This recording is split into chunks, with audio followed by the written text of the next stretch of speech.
ప్రముఖ నటి సమంత తన కెరీర్ పంథాపై స్పష్టమైన ప్రకటన చేశారు. ఇకపై తాను నటించే చిత్రాల్లో కథే ప్రధాన హీరో అని, కంటెంట్కే తన మొదటి ప్రాధాన్యత ఉంటుందని తేల్చి చెప్పారు. ఇటీవల ఓ ప్రముఖ మ్యాగజైన్కు ఇచ్చిన ఇంటర్వ్యూలో ఆమె ఈ కీలక వ్యాఖ్యలు చేశారు. తన రాబోయే ప్రాజెక్టులలో హీరో ఎవరని అడిగిన ప్రశ్నకు బదులిస్తూ, ఇకపై నేను అలాంటి సినిమాలు చేయడం లేదు అని సమాధానమిచ్చారు. ఈ సందర్భంగా తన ఫిలిం ఫిలాసఫీని వివరిస్తూ, నేను చేసే సినిమాల్లో కథే హీరో అవుతుంది.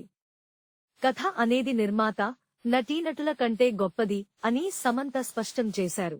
మహిళా ప్రేక్షకులు తాము చూసే పాత్రలతో మమేకమయ్యేలా, తమను తాము ఆ పాత్రల్లో చూసుకునేలా ఉండే చిత్రాలు చేయడమే తన లక్ష్యమని ఆమె వివరించారు.